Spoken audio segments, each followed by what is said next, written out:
Into Ebanmoor, Burden of Birthright. Chapter 1. Gatekeeper. The woman. She had haunted his nightmares for as long as Geordie could remember, lurking within the shadows, always just beyond his vision. She watched. She waited. After all this time, Geordie finally had a name for her. Jael Callenburn, queen of the ancient Triad monarchy and mistress of the devoted, mother of Bravians and the first Bloodfire. She had used her 800 years of existence to perfect the craft of dark matter, honing the abilities of longevity, age reversal, and rejuvenation until she stood unchallenged. Her enhanced mental capabilities were unmatched. There had never been, and there never would be, any who could stand alongside her as an equal. Now, Geordie realized grimly, another achievement could be added to her abilities. Jael Callenburn had successfully learned how to travel between worlds, to leap from one existence to another as effortlessly as one might cross the street. He swallowed nervously. Surely nothing could be outside of her reach at this point. Time and space belonged to her. The most dangerous person in Ebanmoor was now the most dangerous person in existence. And she was within Geordie's mind. Geordie remained frozen, fear immobilizing his limbs. The control room belonged to him, and only him. It seemed impossible that anyone, even Jael, could enter this place without his consent. The woman smiled at Geordie warmly. Her hand was still extended towards him, inviting Geordie to approach and take a seat on the throne she insisted was his birthright. Devoted child. That was what she had called him, however repulsed Geordie might feel about the term. His mind screamed that it could not be so. He would never betray his friends to the likes of this woman. It made his blood run cold to think that his actions and his journey into Ebanmoor, however unintended, had granted her access to the daughter of kings and the son of Bravians. He had gathered them together, placed them within Jael's reach. Geordie had done her bidding. He had become her devoted child. His lower lip wobbled uncontrollably. "What do you want?" he asked, fear in his tone. Jael blinked sadly. "You still do not trust me, do you, child?" she said, a look of regret crossing her features. Jael was a beautiful woman, tall and slender, with shapely curves and long legs. The tight-fitting pants and revealing tank top she wore showed off her figure to its greatest advantage. Her copper-colored hair was chin-length, its loose waves framing her round, perfectly sculpted face. Her brown eyes looked at him with friendly reassurance, but there was arrogance and a touch of cruelty in the curve of her mouth, an aura of predatory confidence that said she was certain to get her way. Geordie was terrified of her.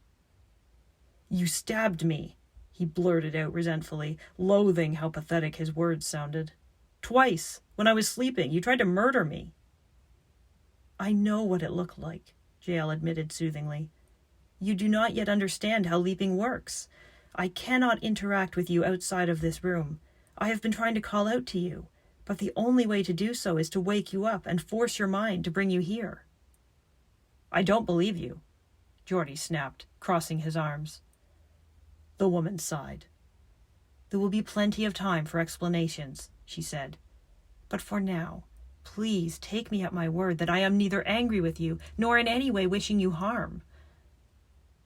Jael rested her hand on the arm of the throne, gazing at him invitingly. "Come closer, Geordie Brown."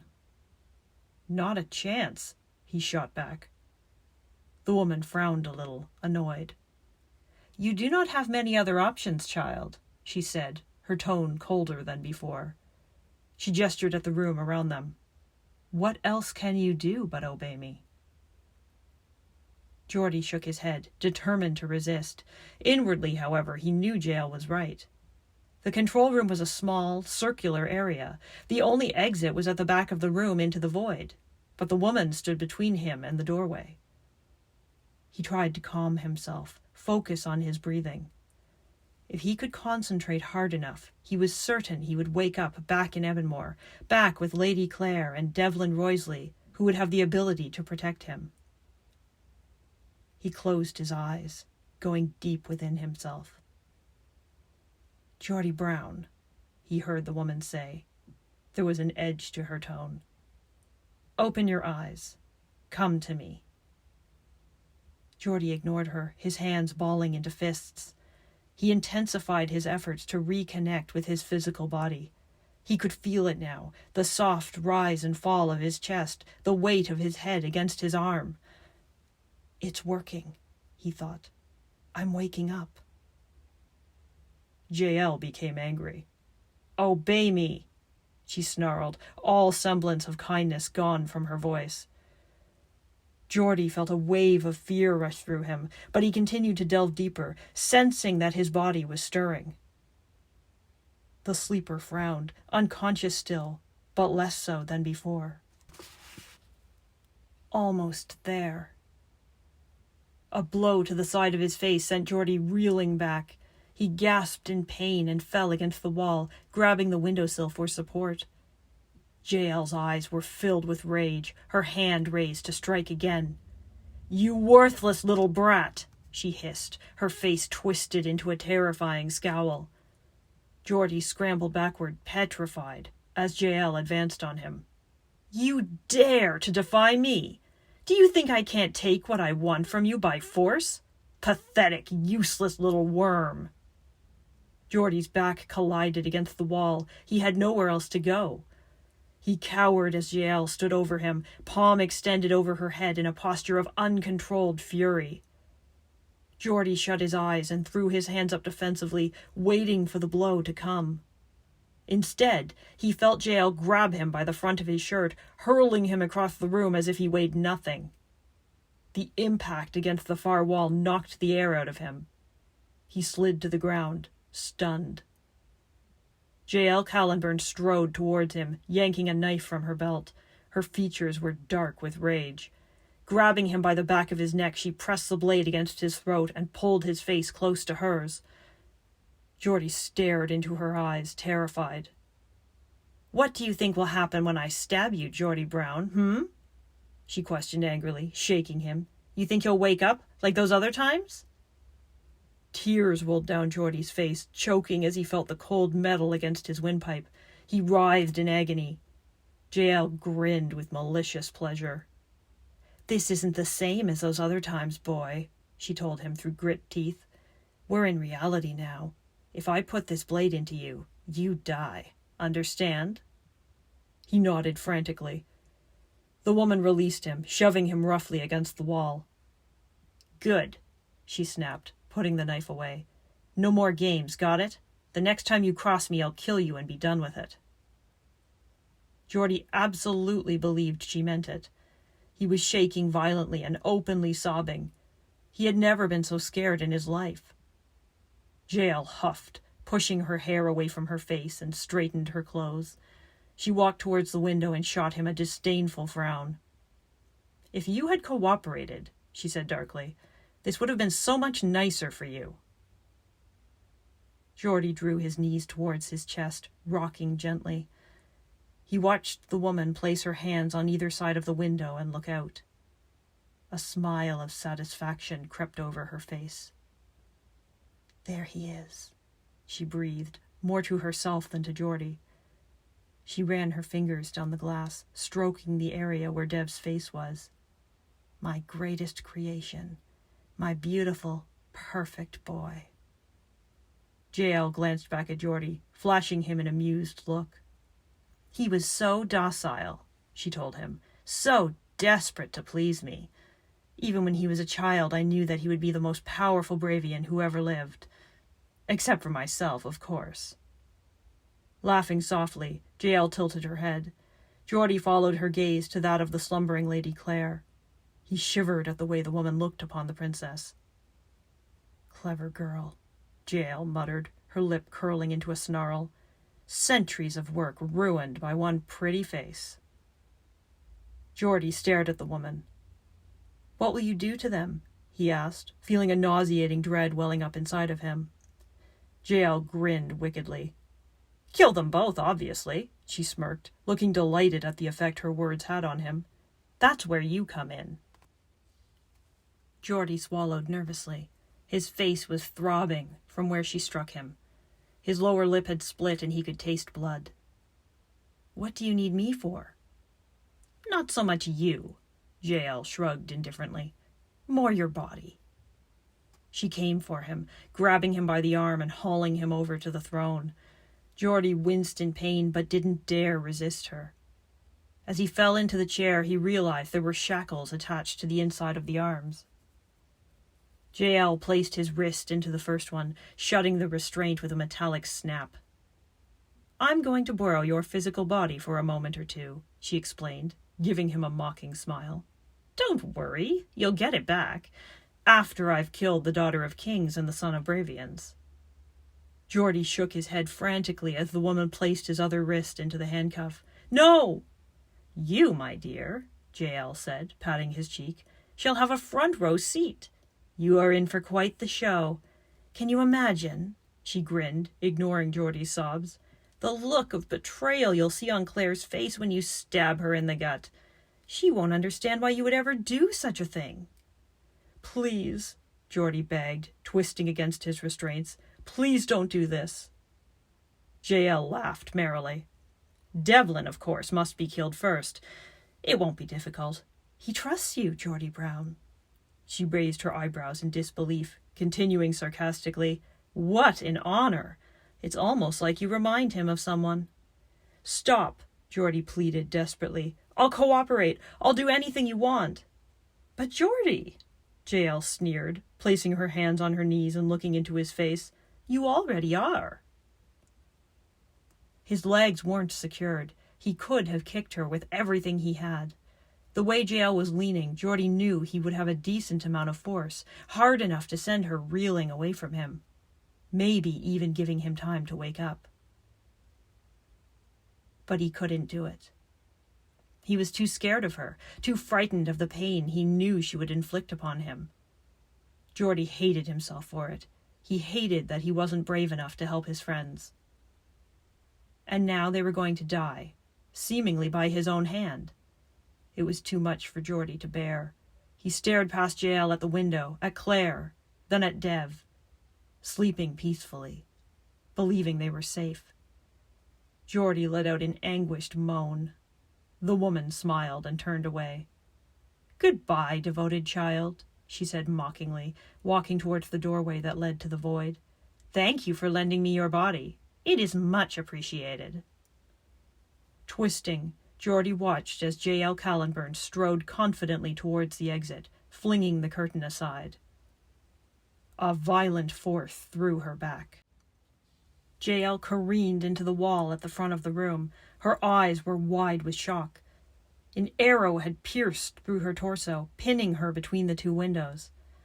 As Geordie watched, stunned, a second arrow zinged past his ear. He flinched in surprise. It shot through JL's shoulder, eliciting a screech of pain from the woman. She grabbed the shaft of the first arrow, blood starting to run from her mouth. Her eyes met Geordie's, then moved to something behind him, her face stretching into an expression of disbelief. Geordie yelped in shock as a hand grabbed his arm. Whipping his head around, he stared at the newcomer in open-mouthed amazement. It was a woman. No, a girl, really. She was petite, with short brown hair and hazel eyes that were fixed on JL with a mixture of grim determination and anger.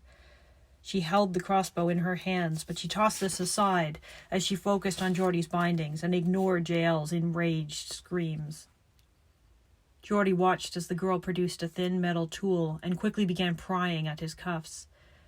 His vision became blurred, everything swimming before his eyes as his brain rapidly tried to catch up to this turn of events. The first of his shackles gave way with a crack, the sound returning him to the present. He saw JL, eyes burning with hatred, reach up and grasp the arrow embedded in her shoulder. With a grimace, she yanked it free, throwing it to the floor. Then she placed both hands on the shaft of the projectile in her stomach. Her eyes never left Geordie's. The girl faltered, glancing at her crossbow as if contemplating using it again. Deciding there wasn't time, she redoubled her efforts to release Geordie from the final cuff. The instant it broke, she let out a relieved gasp and grabbed Geordie by the hand. He scrambled to his feet as she pulled him towards the void. "Go! Go! Run!" the girl shouted, throwing the curtain aside with one hand while holding Geordie tightly with the other. Geordie risked a quick glance back and saw that Jael was pulling the second arrow out of her body, screaming in pain and frustration. She would be free in seconds. He turned and ran. Geordie nearly halted when he saw the void. Or the place that should have been the void. Rather than the small, dark room with a hole in the floor, Geordie was shocked to find himself in the middle of a swamp. The doorway they ran through opened into the center of a dying forest, the rotting limbs sinking into an algae-covered mire. Everywhere he looked, Geordie saw pools of thick, bottomless mud, overlaid with a jumbled network of logs and fallen trees. The consistency of the mire would pull a hapless victim down to their murky grave. Traversing the swamp would require time and concentration. They had neither. The girl never paused, spreading her arms for balance and teetering precariously across the first fallen tree in their path. Geordie took a steadying breath and followed, the air around him thick with the putrid smell of decomposition and rot. They had only made it a few meters when Geordie heard the sounds of pursuit. Jael, freed of the restraints that had pinned her to the wall, charged after them and stumbled into the void with an enraged scream. Geordie looked back anxiously. The woman was limping, her hand shoved into the gaping wound in her stomach. She left a trail of blood in her wake. Her eyes, however, were filled with fire. She looked at Geordie with burning hatred.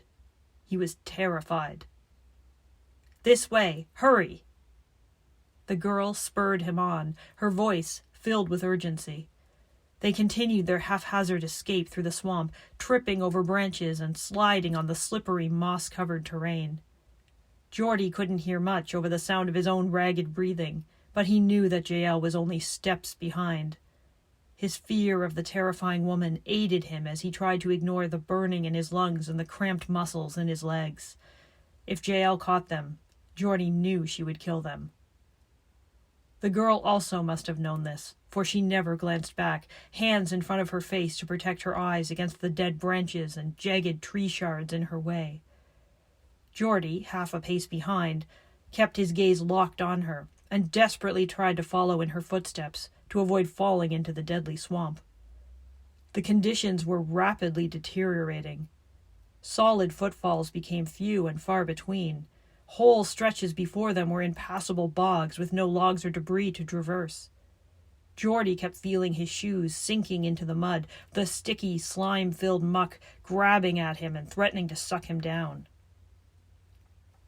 Twice, while jumping from one tree branch to another, Geordie slipped off the algae-covered limbs and fell into the bog up to his waist. Both times, however, he was able to get enough of a foothold to shimmy himself across the treacherous little bridge and continue after the fleeing girl.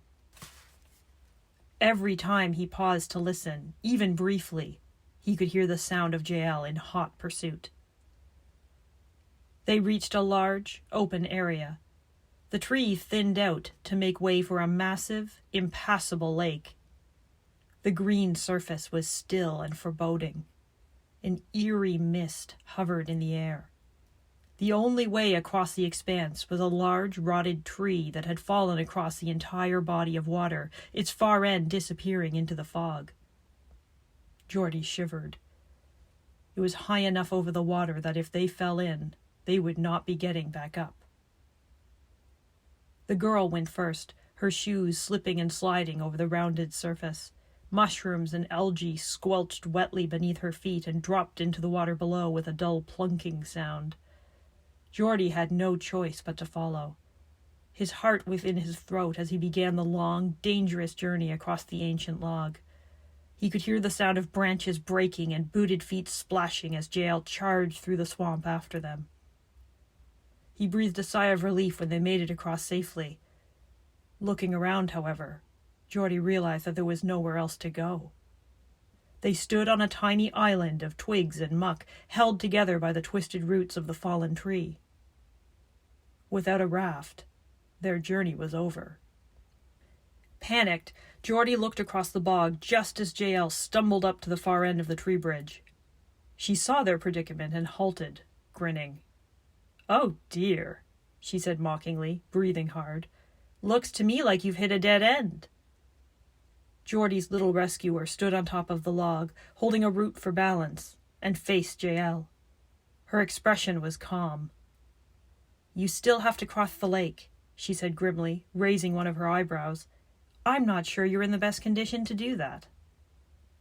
Jael touched her bare shoulder where the arrow had gone clear through. It bled freely, soaking her shirt. Geordie could see her other injury as well, obscured somewhat by her clothing, but visible enough to observe the mangled flesh and clotting blood. Jael laughed. "This little mark?"